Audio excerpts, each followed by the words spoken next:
आपके साथ अंकिता पाल और आप सभी का हमर छत्तीसगढ़ में स्वागत है। रुक करते हैं खबरों की तरफ। पुण्यश्लोका महारानी अहिल्याबाई होलकर की 300वीं जन्म जयंती बीजेपी कई कार्यक्रम आयोजित करने जा रही है, जिसमें कार्यशाला प्रमुख है। और इसी कड़ी में बीते दिनों रायपुर स्थित एकात्म परिसर में बीजेपी रायपुर शहर जिला द्वारा अध्यक्ष रमेश सिंह ठाकुर के नेतृत्व में कार्यशाला का आयोजन किया गया है। और आयोजित कार्यशाला में विशेष रूप से विधायकगण, मंडल आयोग अध्यक्ष सहित बड़ी संख्या में कार्यकर्ता भी उपस्थित रहे। इस कार्यक्रम में मुख्य वक्ता के रूप में छत्तीसगढ़ बाल संरक्षण आयोग की अध्यक्षा वडिका शर्मा उपस्थित रही। उन्होंने उपस्थित समुदाय को संबोधित किया और कहा कि महारानी अहिल्याबाई होलकर सनातन धर्म प्रतीकों की शक्तिशाली रक्षक थी। साथ ही उन्होंने देवी अहिल्याबाई को महिला सशक्तिकरण का प्रतीक बताते हुए कहा कि उनका पूरा जीवन सामाजिक सुधारों, सुशासन की अवधारणा को धरातल पर साकार करने और सांस्कृतिक पुनर्जागरण के लिए समर्पित रहा। आयोग के अध्यक्ष शशांक शर्मा ने कहा कि कांग्रेस ने महारानी अहिल्याबाई होलकर सहित उन सभी योगदान को दबाया जिन्होंने समाज सुधार और सनातन प्रतीकों की रक्षा की है।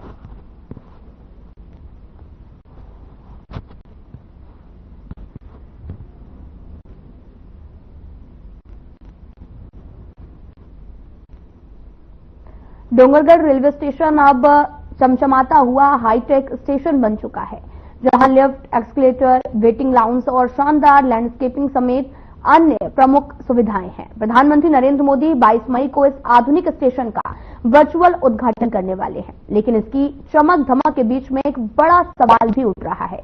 जब स्टेशन पर ट्रेनें ही नहीं रुकेंगी तो फिर इन हाईटेक सुविधाओं का क्या फायदा? देखिए इस रिपोर्ट में।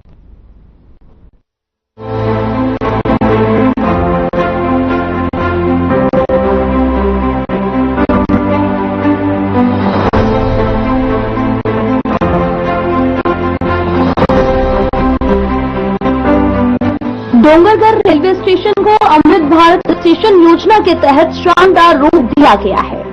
स्टेशन अब सिर्फ यात्रियों का पड़ाव नहीं है, बल्कि क्षेत्र की सांस्कृतिक झलक का प्रतीक बनने जा रहा है। पर स्थानीय लोग इस विकास को आधा अधूरा मान रहे हैं। स्टेशन परिसर में कार्यक्रम की तैयारियों को लेकर जनप्रतिनिधियों, पत्रकारों और रेलवे अधिकारियों की बैठक हुई है। बैठक में स्टेशन की सजावट और सुविधाओं की चर्चा हुई है, जिसके बाद लोगों ने ये सवाल किया कि जब ट्रेनें ही बंद है तो ये एक्सीलेटर कौन इस्तेमाल करेगा? वही सांसद, प्रतिनिधि और पूर्व नगर पालिका अध्यक्ष तरुण हटेल और अन्य लोगों ने बैठक में साफ कहा कि हाईटेक स्टेशन बनने की खुशी जरूर है, लेकिन डोंगरगढ़ से कई लोकल ट्रेनें बंद कर दी गई है।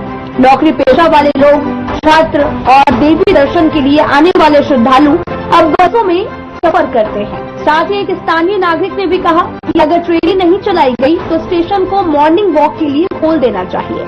वही लोगों का भी साफ कहना है कि स्टेशन को आधुनिक बनाना स्वागत योग्य कदम है, लेकिन जब यात्रियों के लिए ट्रेनें ही नहीं मिलेंगी तो विकास अधूरा ही कहलाएगा।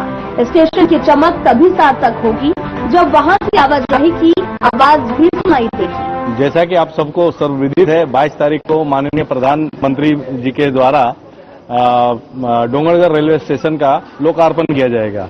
इस योजना के अंतर्गत में इस डोंगरगढ़ रेलवे स्टेशन का बहुमुखी विकास किया गया है, जो यहाँ के यात्रियों सभी के लिए बहुत उपयोगी रहेगा। और ट्रेनों की भी सुविधा यहाँ दी जा रही है और अभी स्टेशन का बहुत कायाकल्प किया गया है, जो बहुत ही सुंदर है। और ये यात्रियों की सुविधा के लिए 22 तारीख को प्रधानमंत्री जी के द्वारा उद्घाटन किया जाएगा। सर, लंबे समय से डोंगरगढ़ वासियों की मांग है सर, जहां यहाँ लोकल ट्रेनें जो नहीं रुकती। स्टेशन तो आपने बहुत अच्छा बनाया, नो डाउट, इसमें हम सम्मान करते हैं सभी, लेकिन यहाँ ट्रेन नहीं है। इस विषय पे बताना चाहूंगा कि रेलवे प्रशासन इस विषय पे भी आगे कार्य कर रही है और आपकी जो डिमांड है लोकल ट्रेन स्टार्ट करने का, इसको भी प्रशासन के समक्ष रखा जाएगा और इस पे भी जल्द चलाने का विचार किया जाएगा।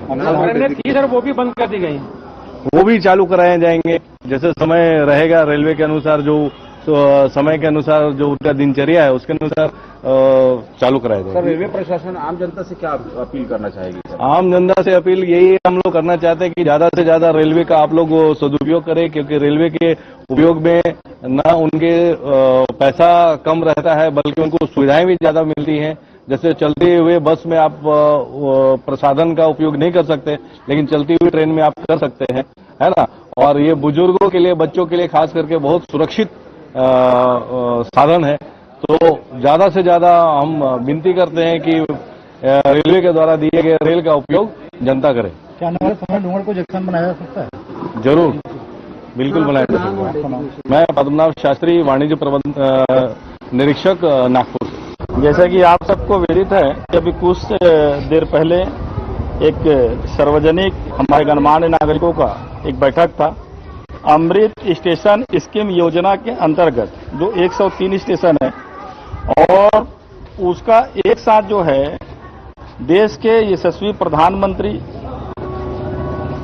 22 तारीख के उद्घाटन करेंगे। उस विषय को लेकर हम सब यहाँ पर बैठे हुए थे, लेकिन जब बैठे थे तो एक बहुत अच्छी यहाँ के जो गणमान्य नागरिक आए थे, सभी लोग बहुत खुश हैं इस विषय को लेकर कि जैसा स्टेशन बना है वास्तव में देखने लायक है। हम जो है रेलवे विभाग का बहुत बहुत धन्यवाद देते हैं और प्रधानमंत्री जी कर देते हैं। लेकिन जो सबसे बड़ी समस्या है, स्टेशन तो आपने बहुत अच्छा बनाया, हम भारत सरकार का और रेलवे का दोनों का स्वागत करते हैं, लेकिन इसके अनुरूप जो है कुछ अच्छी ट्रेनें पब्लिक के लिए अगर मिल जाती तो ये सोने पे सुहागा वाली बात हो जाती है। तो हम माननीय प्रधानमंत्री जी से, माननीय रेलवे से यहाँ निवेदन करते हैं कि जनता के अनुरूप जो है कुछ लोकल ट्रेनें, कुछ एक्सप्रेस ट्रेनें जिसका यहाँ पर ठहराव हो और उसका लाभ सीधा जो है तीर्थ यात्रियों को और साथ में जनता को भी मिले। ये हम जो है भारत सरकार से और रेलवे प्रशासन से अपील करते हैं। डोंगरगढ़ रेलवे स्टेशन पर आधुनिकता की रफ्तार तो दिख रही है, लेकिन ट्रेनों की रफ्तार अभी भी थमी है। 22 मई को प्रधानमंत्री नरेंद्र मोदी वर्चुअल उद्घाटन करेंगे, परंतु लोगों को असली खुशी तब होगी जब वहां से लोगों के लिए लोकल ट्रेनें शुरू की जाएंगी। अब देखना ये होगा कि इस हाईटेक स्टेशन से यात्रियों के लिए सफर की शुरुआत कब होती है। Bureau report.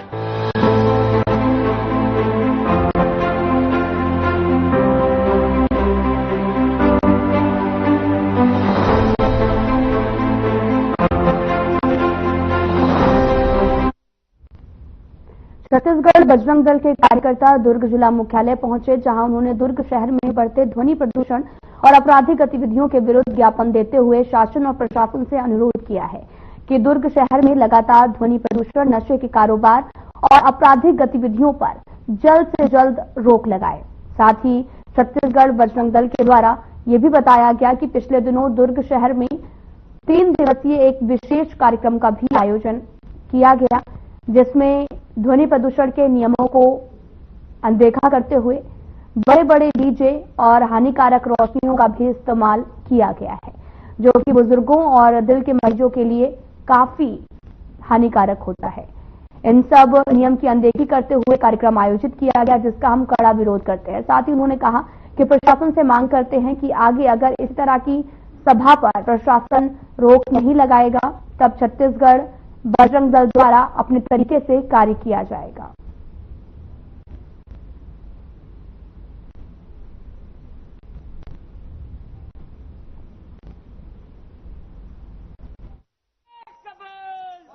डीजे को जब्ती कर लेते हैं, तो क्या सारा नियम कानून सारी व्यवस्था हिंदुओं के लिए ही है, बाकी लोगों के लिए नहीं है धाराएं? अगर ये कानून अगर बनी है तो सबके लिए एक समान होना चाहिए, एक को माँ एक को मौसी मत नहीं किया जाना चाहिए। यहाँ पर अगर रात में अगर हम लोग चुनरी यात्रा निकालते हैं तो प्रशासन की तरफ से एक मैसेज आता है कि आप लोग क्या एक मीटिंग किया जाएगा कि सभी डीजे को जब्ती कर देंगे हम। तो भाई हमारे लिए नियम कानून है क्या? सारा नियम कानून अगर नियम कानून बना है तो उनको ही पालन करना पड़ेगा। यहाँ पर क्या कर रहे हैं, देखिए खाना पूर्ति के लिए डीजे की जब्ती की गई है। एक बात बताइए मेरे को, अगर 10 बजे के बाद अगर प्रशासन को अगर वहां पर दिख रहा है डीजे साउंड सिस्टम वहां पर बज रहा है तो ऑन द स्पॉट कार्रवाई होनी चाहिए, वहीं पर जब्ती कर राक्षस कर कार्रवाई करनी चाहिए और कार्यक्रम को बंद कराना चाहिए, जैसे हमारे साथ में होता है हमेशा। यहाँ पर क्या हुआ है, सारा कार्यक्रम रात में पूरा शांतिपूर्ण तरीके से निपट गया। उसके बाद में इन लोग 8 किलोमीटर दुर्ग से बाहर गाड़ी को एक नॉर्मल तरीके से गाड़ी जब्ती की। हिंदू जो समाज है वो सब मानते हैं इस कानून को, लेकिन इनके लिए कोई कानून नहीं है। बाजू में जिला अस्पताल है, पीछे डिलीवरी वार्ड है, 200 बिस्तर वाला, सैकड़ों की संख्या में मरीज है। हमने 1 तारीख को ज्ञापन भी दिए थे इस विषय में, लेकिन इन लोग अभी हमें बता रहे हैं कि कार्रवाई की है करके। लेकिन मैं बोल रहा हूँ कि जब उन लोग का कार्यक्रम खत्म हो गया, शहर से 2 किलोमीटर 3 किलोमीटर दूर में जाके कौन से कार्रवाई कर रहे हो भाई? और हमारे जो राजनेता हैं दुर्ग के, विधायक बोलो या महापौर बोलो, जब ये दोनों गलत है। आप देख रहे हो कि रात में 10 बजे के बाद तो ये लोग कार्यक्रम चालू कर रहे हैं उर्स का, और डीजे का तो गाड़ी का जो कोई लिमिट ही नहीं है, ना लाइट का लिमिट है ना साउंड का लिमिट है, उसमें इन लोग मुख्य अतिथि बन के आए हैं।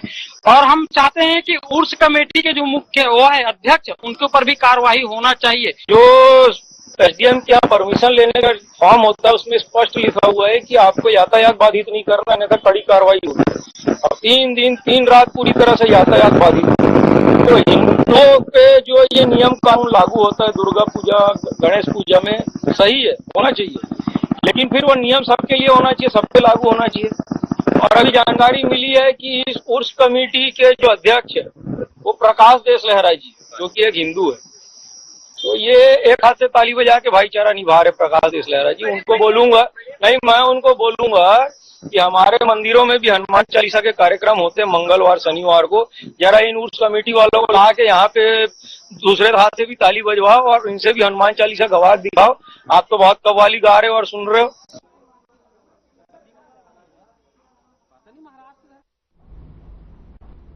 नगर निगम के सामने छत्तीसगढ़ मुक्ति मोर्चा के लोग शहर की समस्याओं को लेकर अनिश्चितकालीन हड़ताल पर बैठ गए हैं। मोर्चा के लोगों का कहना है कि लगातार शहर में समस्या बनी हुई है। इससे पहले भी समस्याओं को लेकर हड़ताल पर बैठे थे, लेकिन महापौर के आश्वासन के बाद में वे हड़ताल को समाप्त कर दिया गया है। अब 2 महीने के बाद भी शहर की समस्या समाप्त नहीं हुई, जैसे कि पानी की समस्या, बिजली सफाई, ऐसे कई समस्याएं हैं जो अभी तक बनी हुई हैं। लोगों को पानी के लिए भटकना पड़ रहा, कहीं जगह तो पानी भी नहीं मिल रहा। लगातार वार्ड के द्वारा पानी को लेकर ज्ञापन भी दे चुके हैं, परंतु नगर निगम अभी भी सोई हुई है।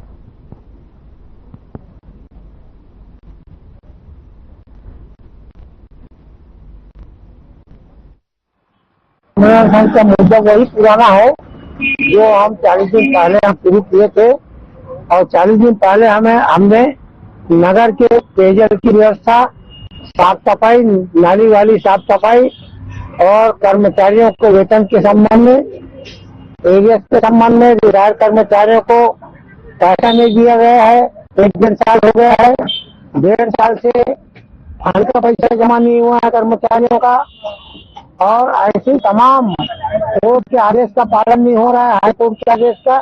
इन तमाम मुद्दों को लेकर हमने 10 तारीख को आंदोलन शुरू किया था। 10 अप्रैल को आदरणीय महापौर मधुसूदन यादव के कहने पर हमने, उसके आश्वासन पर हमने 11 तारीख को उस आंदोलन को खत्म किया था। उनके द्वारा कहा गया था कि मुझे समझ लिया जाए थोड़ा, और मैं आपकी सारी समस्या हल करूंगा, नहीं करूंगा तो आप फिर से बैठ जाना, ऐसा उन्होंने कहा था। हमने 40 दिन तक इंतजार किया।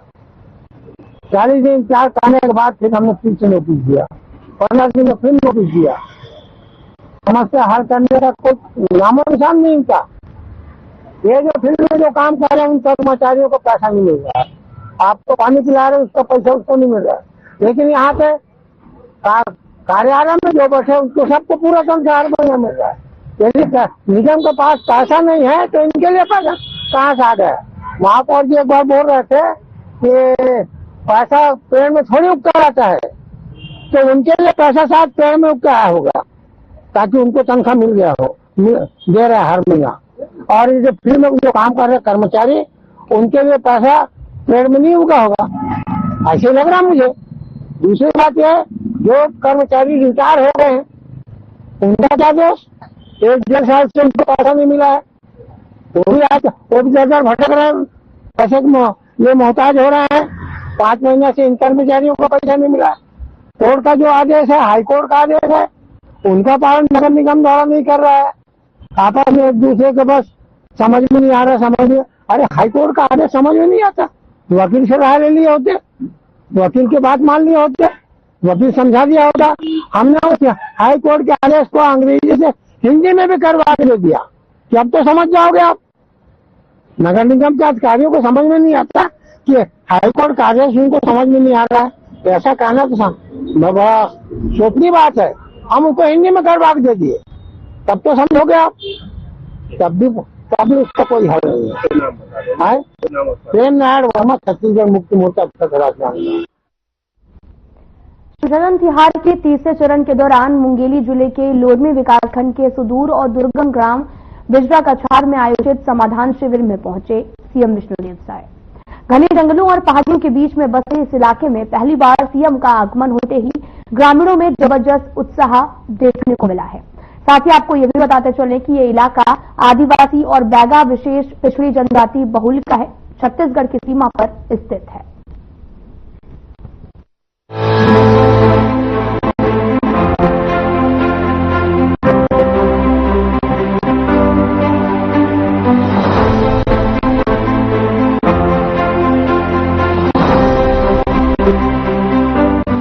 सुशासन तिहार के तीसरे चरण के अंतर्गत समाधान शिविर का आयोजन किया गया, जिसका सीएम साय ने दीप प्रज्वलित कर समाधान शिविर का शुभारंभ किया। वहीं ग्रामीण महिलाओं और किसानों ने पारंपरिक खुमरी के साथ सीएम साय का गजमाला से अभिनंदन किया। समाधान शिविर में सीएम के साथ केंद्रीय राज्य मंत्री तोखन साहू, पीसीएम अरुण साव, बिल्हा विधायक धर्मलाल कौशिक, मुंगेली विधायक पुन्नूलाल मोहले तथा अन्य गणमान्य नागरिक और जनप्रतिनिधिगण उपस्थित रहे। इस अवसर पर सीएम साय ने समाधान शिविर में आत्मीयता के साथ ग्रामीणों से मुलाकात की और जन समस्याओं को सुना। सुशासन तिहार के तृतीय चरण के अंतर्गत आयोजित समाधान शिविर में सीएम साय ने क्लस्टर की 14 ग्राम पंचायतों के हितग्राहियों से सीधा संवाद कर शासन की योजनाओं की जानकारी ली और उनकी समस्याओं को सुना। इस दौरान सीएम साय ने डिंडोरी में एक नए कॉलेज की स्थापना, खुड़िया में पीएचसी का उन्नयन और लोरमी में छात्रावास के निर्माण की ऐतिहासिक घोषणाएं की। साथ ही समाधान शिविर में 5 हितग्राहियों को आयुष्मान कार्ड, 5 को राशन कार्ड, नोनी सुरक्षा योजना के 20 हितग्राहियों को ब्रांड पत्र, सहकारिता विभाग के अंतर्गत 6 हितग्राहियों को 5,55,000 रुपए का चेक और मनरेगा के तहत 23 हितग्राहियों को जॉब कार्ड, तेंदुपत्ता संग्रहण परिवार की मेधावी विद्यार्थियों को प्रोत्साहन राशि। साथ ही इस अवसर पर वन विभाग की ओर से अचानक मार जंगल सफारी के लिए गांव की महिला स्व सहायता समूह को सफारी गाड़ी की चाबी भी प्रदान की गई। वहीं समाधान शिविर के तहत सीएम विष्णुदेव साय ने ग्रामीणों को अपनी सरकार की उपलब्धियां गिनाते हुए कहा कि वर्तमान सरकार को लगभग 1.5 वर्ष हो गए हैं और पीएम नरेंद्र मोदी द्वारा की गई अधिकांश गारंटियों को पूरा कर लिया गया है। हमारी सरकार बनते ही 13 दिसंबर को हुई पहली कैबिनेट बैठक में 18 लाख परिवारों को आवास की स्वीकृति दी गई। इस दौरान सीएम साय ने किसानों से धान खरीदने के बाद एक मुश्त राशि खातों में स्थानांतरित करने, महतारी बंधन योजना, सुकन्या योजना, वरिष्ठ नागरिकों को तीर्थ दर्शन इत्यादि योजना को गिनाते हुए तेजी से लागू करने की बात कही।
सर शिक्षक 2023 शिक्षक कर्मी भर्ती को लेकर के सर आपका 50% बचा है सर, इस पर हम क्या कहेंगे?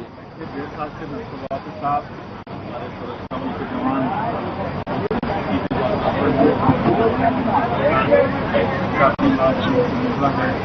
हमारे माननीय मुख्यमंत्री संकल्प लिए हुए हैं आने वाला साल 21 मार्च 2021 तक करना है और भरोसा है। बढ़त है ना प्रधानमंत्री आवास, आज जब हम झारखंड शुरुआत तिहार से सुशासन तिहार में 17-18 जिला में हो थे तो हम समीक्षा करते तो पूछन की भाई इतना लेट क्यों हो रहा है, उतना दिन तो प्रधानमंत्री आवास मांग रहे थे, अब दे दिए तो क्यों नहीं बना रहे हो? तो क्या कारण बताते हैं? मालूम है आप बोला कहते कि नहीं मिस्त्री नहीं मिल रहे हैं, सेंटरिंग प्लेट नहीं मिल रहा है। ये हाल होगी से छत्तीसगढ़ में इतना ज्यादा प्रधानमंत्री आवास की स्वीकृति कि गांव में राजमिस्त्री नहीं मिले थे, सेंटरिंग प्लेट नहीं मिले थे। आज इतना जो वादा हमारे रही ना STCC 2011 के और आवास प्लस के, अभी जो अभिगापुर में आदरणीय शिवराज सिंह चौहान जी आए रहे एक कुछ दिन पहले ही 3 लाख प्रधानमंत्री आवास देने के बाद आवास प्लस के भी जिक्र नाम है, सब समाप्त होगी, सबके वो प्रधानमंत्री आवास मिल जाएगी। अब आगे फॉर्मूला मिलना है आवास प्लस वाला फॉर्मूला मिल रहा है। 15 मई तक मुख्य सर्वे के समय रही, आप सब सर्वे कराए हुए हो तो सब आने वाला समय में आवास प्लस के मकान मिलेगी। और क्योंकि मौसम भी खराब होते रहना तो बहुत कुछ आप सब समझत हो, हम किसान मन के वादा भी पूरा करें कि नहीं? 21 क्विंटल 2 साल से धान खरीदा था ना एकड़ में, 2100 रुपये धान के दाम भी देते रहे, हम इस साल के भी मिल गई ना, तो क्या बोलते हैं वो पिछले के सरकार कैसे कर रही थी, किस माह दे रही, सौ में भी कटौती कर रही, लेकिन हम धान बेचे के 1 सप्ताह के बाद में पूरा पैसा दे देते हैं, 2 साल के बकाया बोनस भी दे रहे। अच्छा मातारी बंधन के पैसा कितना हो माता बहनी मला मिलते, हाथ उठा तो फोटो खिंचा है, अगर हाथ नहीं उठी और अगर काम हुई ना तो कट जाएगी, बताते। चलिए बहुत बहुत धन्यवाद। और ठाकुर अगर नाम की दूरी से करें आप आपकी विधानसभा के है ना जो विधायक बनी हो रहे हैं प्रदेश अध्यक्ष, तो पूरे प्रदेश में कानारा देते रहे, मालूम नहीं है 1.5 साल में भूल रहे जी, आप नहीं सही हो बदल के लगे हो। और पूरे प्रदेश में कार्यकर्ता मन में ऊर्जा के संचार हुई और 2023 के चुनाव में पूरे छत्तीसगढ़ की जनता भारतीय जनता पार्टी ला जिता के हमारा सरकार में बैठाई और अभी 1.5 साल हो थे हमारा सरकार का, और 1.5 साल में हमारे देश के प्रधानमंत्री श्री नरेंद्र मोदी जी जो वादा करे रहे छत्तीसगढ़ में आके इस बार भारतीय जनता पार्टी की सरकार बनाओ तो सब काम होंगे, और वो सब काम हम काम नाम दे हैं मोदी की गारंटी, है कि नहीं? मोदी की गारंटी मतलब गारंटी पूरा हो के गारंटी। और 1.5 साल में हम बहुत एक हमारे मोदी के गारंटी के काम पूरा करें। एक तो सबसे ज्यादा पिछले कांग्रेस की सरकार में 18 लाख हमारे गरीब मन के प्रधानमंत्री आवास के अधिकार छीने गिरी कि नहीं? 5 साल में कहीं गांव में बने नहीं प्रधानमंत्री आवास, जो अधूरा हमारे समय में रही सो पूरा हो रही, पूरा नहीं हो रही, तो ये बड़े पाप हो रही कि नहीं हो पिछले सरकार की तरफ से हो रही ना, गरीब मन के अधिकार छीनना, सबके सपना होते सबका एक मकान हो, और इसलिए सिर्फ मकान ही बनाई कांवर योजना में प्रधानमंत्री के नाम जुड़े, प्रधानमंत्री आवास जोड़े रही ओकर लिए 18 लाख गरीब मन के हक छीन ली और ओकरे आग लगी है ना, गरीब मन के आग लगी सारो पानी में बोहागी सो सरकार। और हमारे मोदी जी कह रही कि अगर भारतीय जनता पार्टी की सरकार बनेगी तो मुख्यमंत्री जो बनेगा उसका पहला काम होगा 18 लाख गरीबों के साथ न्याय करना, उनका मकान स्वीकृत करना। और हम करेंगे नहीं। 13 दिसंबर 2023 के सरकार की गठन हुई और एक भी दिन आवास का हम स्वीकृति दे दें। जिले के उपाध्यक्ष राजेंद्र साहू ने सीएम साय, डिप्टी सीएम और अन्य मंत्रियों को धन्यवाद करते हुए डिंडोरी में नए कॉलेज की स्थापना, खुड़िया में पीएचसी का उन्नयन और लोरमी में छात्रावास के निर्माण की ऐतिहासिक घोषणाओं के लिए धन्यवाद करते हुए इस क्षेत्र के विकास में बड़ा योगदान बताया। सर अपना परिचय बताएंगे सर। मेरा नाम राजेंद्र साहू है, जनपद पंचायत लोरमी से जनपद उपाध्यक्ष हूँ। सबसे पहले मैं हमारे छत्तीसगढ़ के मुखिया जी को बहुत बहुत धन्यवाद देना चाहूँगा और साथ ही हमारे उप मुख्यमंत्री अमित शाह जी, केंद्रीय मंत्री तोफन साहू जी, इन सब हमारे बहुत ही सम्मानीय मंत्रियों के माध्यम से जो आज हमारे बहुत बड़े सौगात के रूप में कॉलेज के रूप में हमें प्राप्त हुआ है, तो क्षेत्र के विकास के लिए बहुत ही योगदान साबित होगा। और हमारे आसपास के बच्चे जो 12वीं क्लास पढ़ाई करने के बाद इनका कॉलेज की पढ़ाई रोकना पड़ता था, अपने यहाँ से 20 किलोमीटर से 30 किलोमीटर दूर जाना पड़ता था, तब उनकी पढ़ाई कॉलेज में कर पाते थे। इसलिए आज हर वर्ग के सभी परिवार के बच्चे आज कॉलेज का शिक्षा ले पाएंगे और उच्च शिक्षा प्राप्त करेंगे। इसके लिए मैं हमारे मुख्यमंत्री, केंद्रीय मंत्री और उप मुख्यमंत्री सभी को मैं बहुत बहुत धन्यवाद देना चाहूँगा। सर कम समय में मंत्री जी ने एक बड़ी घोषणा की है। खुड़िया में भी एक छोटी सी हॉस्पिटल है जहाँ सामुदायिक केंद्र, उसको बड़ी बनाने के लिए भी घोषणा हुआ है। एक छोटी सी समय में क्या कहेंगे प्रदेश के मुख्यमंत्री के लिए? हमारे प्रदेश के मुख्यमंत्री बहुत ही लोकप्रिय हैं और साथ ही चाहे खुड़िया की बात की जाए, आज हॉस्पिटल का भी उद्घाटन की बात वहाँ की घोषणा किए हैं, तो निश्चित रूप से खुड़िया और डिंडोरी ये विकास को लगातार अग्रसर और आगे बढ़ते जाएंगे। आपने देखा कि राज्य में समाधान शिविरों के माध्यम से आमजनों की मांगों और समस्याओं का निराकरण लगातार जारी है। शासन की योजनाओं का लाभ समाज के अंतिम छोर के व्यक्ति तक पहुंचाने के लिए शासन प्रशासन पूरी तरह प्रतिबद्ध है। Bureau report.